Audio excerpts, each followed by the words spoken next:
Wrong target. Mounting confusion in Libya as fighters accuse NATO of bombing the pro-democracy forces. The accusations coming just a day after the rebels' top military commander lashed out at the coalition, saying NATO is doing more harm than good. This is Inside Story.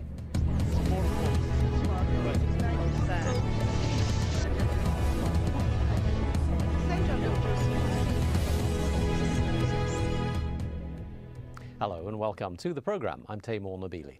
Once again, Libya's pro-democracy fighters seem to be unable to hold the ground they've gained. They make headway for a few miles and then retreat as soon as they face pro-Gaddafi firepower. Meanwhile, the pro-Gaddafi forces seem to have adapted their efforts and are able to frustrate the NATO airstrikes. They no longer use tanks or other military vehicles that can be easily identified and attacked. Instead, they're using the same pickup trucks and civilian guys as the rebel fighters. So this situation on the ground is prompting NATO member states to consider what will be the next phase of this battle to oust Muammar Gaddafi.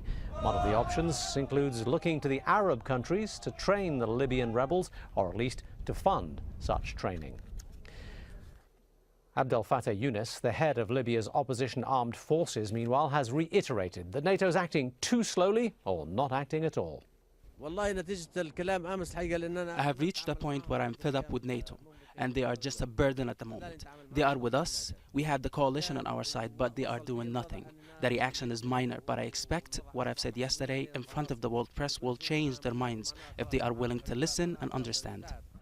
Well, joining me now to discuss an increasingly confusing relationship between Libya's rebels and the coalition forces are, in London, the Libyan political commentator Juma Al-Gamati, also in London, Daniel Korski. He's a senior fellow at the think tank, the European Council on Foreign Relations.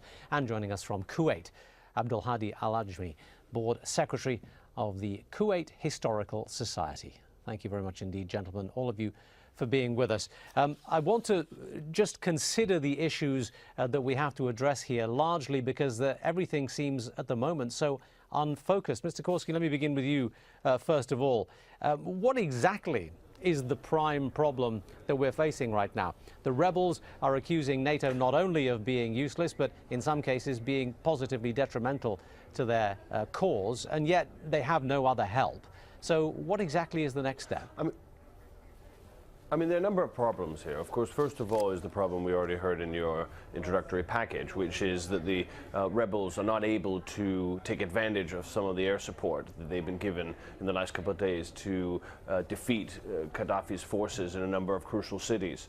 And the second problem is the question of coordinating the ground offensive with air power. The NATO coalition, which is now taken over, is of course a much more bureaucratic beast than the nimble coalition that was quickly assembled by the Brits, the French and the Americans a couple of weeks ago. So it's going to be quite difficult to get this much larger organization that has 28 members, all of whom have to agree on every decision, to kind of deliver the kind of air power support that the rebels obviously want. And then there's a third problem, which is, well, what is the strategic end game here? For how long is this going to go on? Would the coalition be happy to continue enforcing the UN Security Council resolution, even if the rebels are not able to strike decisively at Gaddafi's forces? And if it looks as if some of the humanitarian situation was to abate in future? These are some of the big questions that have to be debated now. Juma Al-Gamati, is it acceptable for NATO to plead bureaucratic inefficiency in this context? Is it not rational for people to ask, well, why on earth was NATO put in charge of this in the first place? And how can they expect to achieve what they can if they don't seem to be able to agree amongst themselves? Well, I think in 2011 it is unacceptable to say that NATO is suffering from bureaucracy. We may understand that there are some political motives behind some of the members blocking certain targets or certain attacks. We've heard a lot about Turkey maybe being very hesitant about approving certain attacks and certain targets, which would be very, very unfortunate, considering that Turkey is a Muslim country which has very strong historical ties with Libya and had very strong economic ties. We understand the economic interest of Turkey currently with the Gaddafi regime, but they should bear in mind that Libya post-Gaddafi will have even much larger opportunities for Turkey to benefit economically. So I don't think it's bureaucracy, it could be political factors. But whatever the reason is, the mandate is very clear. The Security Council resolution stipulates that all necessary measures should be taken to protect civilians, and yet civilians are still being targeted in Misrata and in the western region, in the western mountain, in Zintan, Kikla, Gila, and other places. And yesterday we saw that workers and oil fields have been targeted by Gaddafi's convoys, and the NATO took hours and hours and did not respond. And the principal focus of our show today will be what the next step is likely to be or can effectively be. But before we get to that, I just want to pick up that point that you made and put it to Abdulhadi Al-Ajmi, because I've heard increasingly sentiments that were just expressed by Juma there being expressed elsewhere as well. The theory that NATO is not only perhaps having infighting to the extent that its own mission is being compromised, but conspiracy theories that, in fact, NATO doesn't really want to achieve very much at this particular time. Well, what do you make of all of this?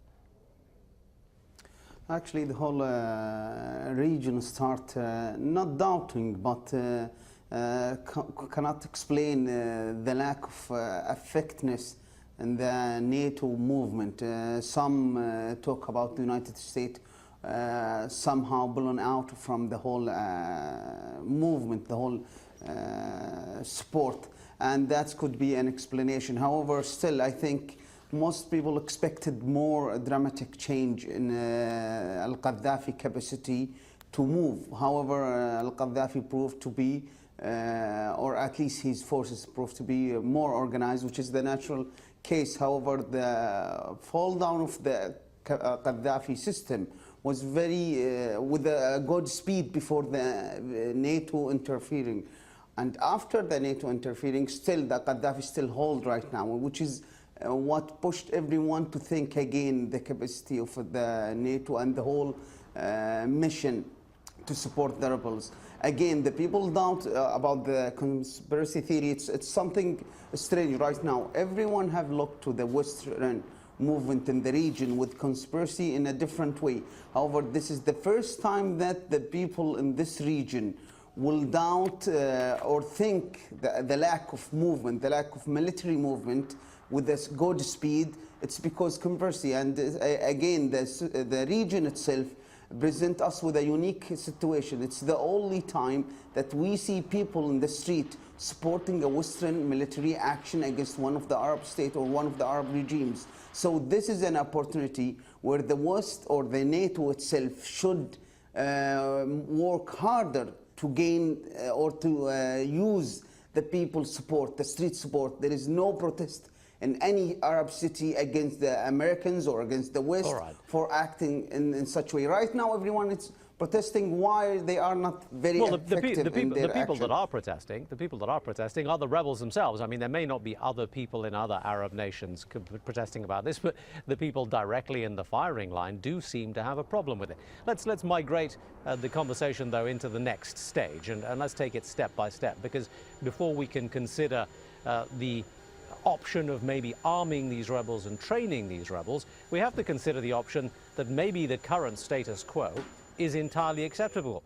Mr. Korski, let me put that to you. I mean, the idea that a stalemate right now is enough to let Gaddafi run out his money, run out his arms, and come to the final conclusion on his own that he needs to negotiate his way out. Some people are suggesting this is perfectly acceptable. Do you think that's true? Well, first of all, I think we have to ask acceptable to whom. When I visited eastern Libya just last week and I put this question to the various different rebel leaders, they were very clear that is completely unacceptable to them. They're not looking for a divided Libya. They're looking for a whole, free and democratic Libya, and it's very difficult for the international community to say we can get there without necessarily upping the level of conflict within the country itself. We just allow the passage of time to persuade Gaddafi that his time is up. But we're not upping the level of conflict. Colonel Gaddafi and his murderous henchmen are upping the level of conflict in the country. And the international community, through NATO, is simply trying to prevent civilian casualties while helping the rebels topple this terrible regime. So let's be absolutely clear about who's upping the level of violence here. Right. The question is really, if a stalemate is to happen, is it one that will ultimately favor Colonel Gaddafi or the rebels? I think it'll ultimately favor the rebels because Gaddafi will run out of money, run out of ammunition, and probably out of support. Right. But it probably won't happen in the next days or weeks, so it could be for a long time. And that's the point, Juma Al-Ghamati. Is that an acceptable strategy right now to wait some more weeks, maybe perhaps even months, until the stalemate persuades Gaddafi to step down? Is that acceptable? No, absolutely not. And let me remind you also that Gaddafi, the way things are going, is not going to just wither away because the blockade and the sanctions are not watertight. I can assure you now, as we speak, we have information that Gaddafi is still getting mercenaries from Belarus, still getting mercenaries from some African countries. Weapons are still coming in. Fuel is coming in. He's just signed a contract with Total Turkey, an oil company in Turkey, Total Turkey, to supply 30,000 tons of fuel that's going to come in the next few days that will fuel his tanks and multi-rocket launchers. He's getting four-wheel drive cars through Tunisia today, and the people there are trying to blockade them. Algeria is still allowing fuel and mercenaries and other hardware to come through Algeria. So Gaddafi can keep up this because the blockade, the sanctions are not watertight. When we have Turkey with dithering, and we have Algeria implicitly siding with Gaddafi, when we have Belarus, when we have Chad, when we have other countries supplying mercenaries, there is something drastically wrong going on. Abdulhadi Al-Ajmi, you're saying that the regional governments are behind the movement in Libya and they're supporting the Western action, but Juma Al-Ghamati there is suggesting that in fact many of them aren't and they're actually helping Gaddafi. Which is the actual case? Actually, the whole Arab system right now, especially surrounding Libya, we have a vacuum in the countries. You know, Egypt position right now, there is no, they don't have a willing government that will be able to act in this regard. Tunisia, you have the case in Tunisia also, it's still not clear. Algeria, of course, would not support much of the rebels because Algeria does have its own scenario of maybe this case will be again seen later after a couple of months in Algeria. So the surrounding to Libya is hostile, or not hostile, not in favor of the rebels themselves. Despite the people feelings supporting, of course, in Egypt there is clear support to the rebels in Libya. Right. However, in the whole region, we are facing a vacuum on the capacity. The GCC countries, the only one with a solid position in this regard, and it's not even that supportive. Still, they support the people. Qatar position is very important here, and I think it's very much with a great will to support this. UAE, Kuwait also, they showed different